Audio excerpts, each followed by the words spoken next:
朋友们，大家好啊！本期呢，我们又见面了。谈到咱们种番茄这块啊，尤其是大棚种植，这个番茄啊，怎么样才能种出来一个高产高品质啊？这个是我们所需要关心的一个话题。那么对于高产高品质啊，首先呢是离不开水肥及病虫害的防治。首先，对于肥这块啊，尤其是咱们这个番茄啊，从开始挂上管开始算，它就有这个营养生长开始转为一个生殖生长的一个过程。也就是从生殖生长这一刻开始起呢，这个肥料的利用上啊的使用上，我们呢就需要稍微的给它调理一下了啊，用肥上呢就要稍微变一下。那么对于番茄来讲，它这个肥上我们应该怎么样去变呢？首先呢，像这个番茄啊，刚属于一个鸡蛋大小的时候，这个时候呢，我们应该以这个硫酸钾为主啊。硫酸钾的一个作用呢，主要是为了膨果啊。像鸡蛋这么大的时候呢，就要以硫酸钾为主。然后呢，间隔10天，就是第二次再充肥的时候呢，我们就该以这个硝酸钾为主了。为什么前期要以硫酸钾为主呢？因为硫酸钾呢，主要是含钾量比较高，纯的硫酸钾呢可以达到52个钾。也就是我们从营养生长转生殖生长这一刻起，那么前期啊，营养生长所积累的营养啊，还在这个植株体内啊，完全的可以供植株所吸收和利用。所以说呢，前期应该以这个硫酸钾为主，而到中期的时候啊，也就是第二次施肥的时候呢，就以这个硝酸钾为主了。因为硝酸钾呢，不单有这个高钾元素啊，同时呢还有这个硝肽氮。也就是在中期的时候啊，那么前期体内所积累的氮元素啊，就已经发挥的差不多了啊，吸收的差不多了。这个时候呢，我们应该以硝酸钾为主啊，同时呢，既要保证那么植株的正常生长，同时呢，还要去供果实的膨大。这个呢是硝酸钾和硫酸钾。那么从转色，也就是说咱们这个番茄从青皮果呀开始转为白皮果这一刻开始算呢，我们呢就开始要去喷这个磷酸二氢钾了啊，要喷磷酸二氢钾。磷酸二氢钾的作用呢，主要是为了起一个转色啊。这是咱们讲的这个高钾肥、硝酸钾、硫酸钾以及磷酸二氢钾呢。那么在番茄上，从膨果这一期呢，正确的一个使用的方法啊，希望咱们朋友们呢，看到这个视频以后啊，一定要学会怎么样去使用这个高钾肥。好，朋友们，大家好啊！本期呢，我们又见面了。本期啊，我们来谈谈番茄在种植时候所遇到的一些问题啊。咱们种植番茄啊，想要达到一个高产的，主要还是一个水肥的一个管理啊。另外呢，我发现咱们有一些番茄种植户，在整个番茄生长的过程中啊，这个肥料的使用量是特别大的啊。认为呢，只要肥料使用的多，就会达到一个高产啊。这个思路啊，实际上是不对的啊，朋友们，不对的。因为番茄呀，在正常生长的过程中，除了水肥之外，那么还有2种必不可少的一种元素啊，是必不可缺的。一种呢就是这种钙元素啊，还有一种呢是硼元素。你比如说，尤其是在冬季的管理啊，本身呢番茄坐果难、开花难这个问题呢，我们呢一般在前期的视频中啊都已经讲到过这个话题了啊。最好呢，比如说在这个点花之前呢，我们呢就应该去喷洒一些，比如说磷酸二氢钾呀，再加上一些螯合肽的硼啊，来促使那么保花和保果这样的一种情况。第2种元素呢就是这种钙元素啊，钙元素呢也是必不可缺的。在冬季正常的生长过程中，本身的温度就比较低，大家可想而知。外面的温度呢，有时候都会达到零下2度、3度。那么对于大棚内来讲，这个温度啊，也就是在6度到7度啊。那么呢，对番茄来讲，已经不能够正常的生长，因为番茄呢，大家都知道啊，正常的生长这个温度范围啊，就是在16度到30度之间是一个合理的范围。如果说低于了16度，那么它这个根系啊就停止生长了啊，包括一些膨果，包括开花过程，都会停止生长。这就导致啊，温度一下降的情况下，那么根系它吸收这个钙离子吸收不上来，因为本身呢，钙离子在土壤之中呢移动的速度就比较慢啊，这就导致了，番茄呢经常性我们会见到在冬季这个裂果这种情况特别的明显啊，这个呢主要就是这个钙离子吸收不上来，移动速度慢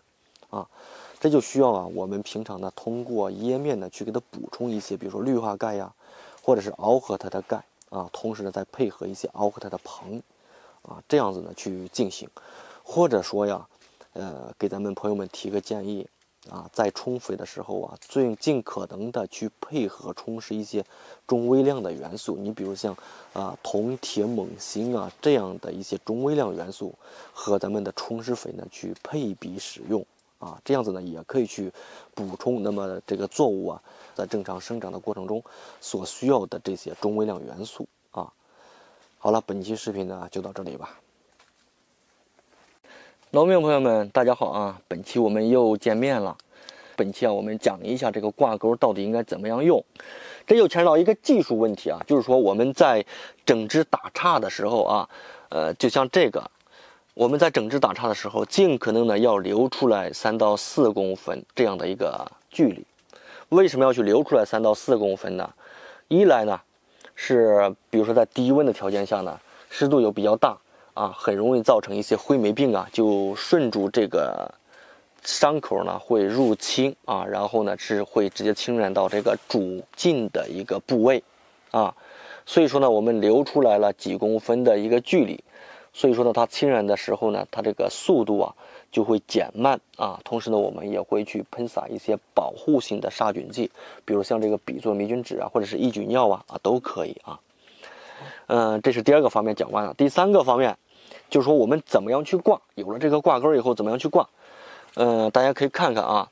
像这株我给咱们再演示一下啊。这个呢是3穗果啊，3穗果呢我们是留了3个果啊，3个果。那么呢从这个侧枝上分出来的有1级侧枝啊，还有一个2级这样的一个侧枝。那么我们在挂的时候大家可以看看，如果说我们呢去挂到这样的，挂了第1个和第2个侧枝交接处这样的一个部位以后啊，有2种挂法啊。第一种呢是挂到这个部位，那么这样子呢，回头这2个果呢，在膨大的时候长到一定的重量以后呢，它就会继续的往下压，也会容易呢导致这个劈裂的情况出现。所以说我们最好的挂法呢，就是挂到前面这一块啊。挂到这个2级分叉这个部位，因为这2个果呢继续膨大的时候，前面呢有这个1级侧枝呢，它起的一个重量以后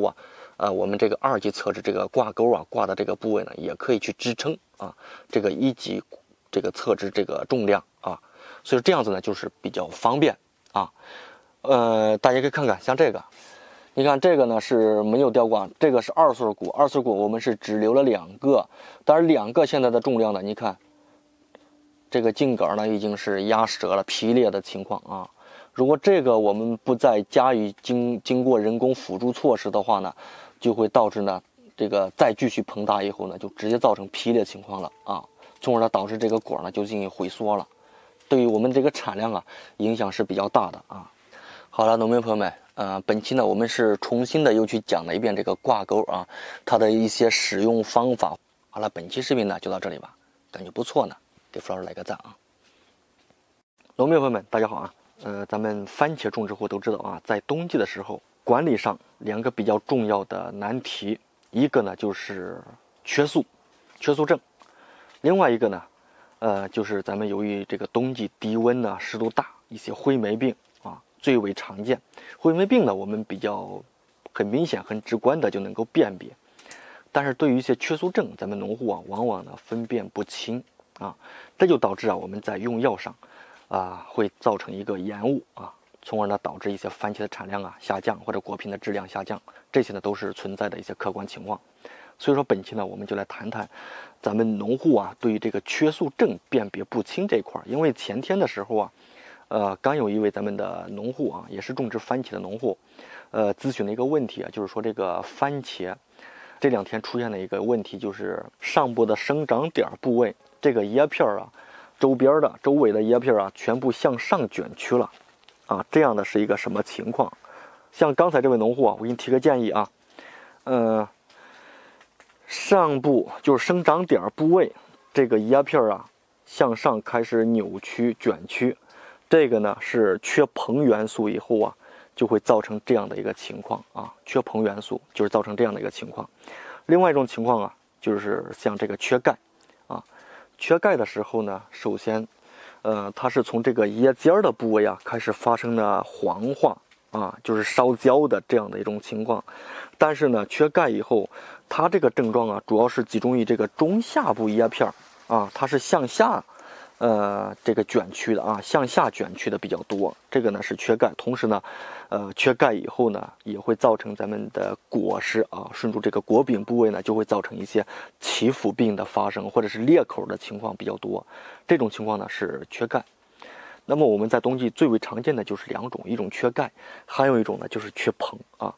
像刚才我提的这个，咱们农户提的这个问题啊，就是缺少这个硼元素啊。第3种元素呢，就是咱们谈的这个铜元素啊。铜元素呢，主要集中于新生的叶片啊，就是石绿黄化啊，石绿黄化，而且萎蔫，这种是最为常见。同时呢，就是中下部的叶片啊，中下部的叶片，它呢正好是向上去卷曲啊，向上去卷，这个是缺铜。第4种元素呢，就是这个锌。缺锌以后呢，普遍我们见到的就是小叶症的比较多，就是叶片呢它展不开，普遍的比较小。同时呢，咱们见到很多这个番茄的果呢也是长得比较小啊，长不大。这个呢是缺锌。第5种啊，就是说这个镁，缺镁元素，缺镁元素以后啊，这个镁元素其实作用呢也比较大。首先呢，就是全部集中于下部的叶片。它这个在发病的时候啊，是先顺住这个叶脉的这个部位去施滤啊，然后呢，再逐渐的向这个两侧呀，开始去发展，啊，同时呢，叶片这个边缘部位啊，就这些边缘的部位啊，它都是向上啊，逐渐的去卷曲啊，这个呢是缺镁，缺镁呢主要集中于中下部的叶片。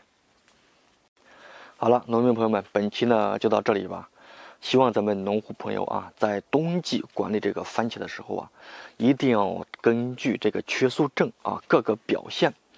那么呢有针对有识别的去辨别这种生理性的病害啊，为咱们的高产呢打好一个基础。好了，本期视频呢就到这里吧。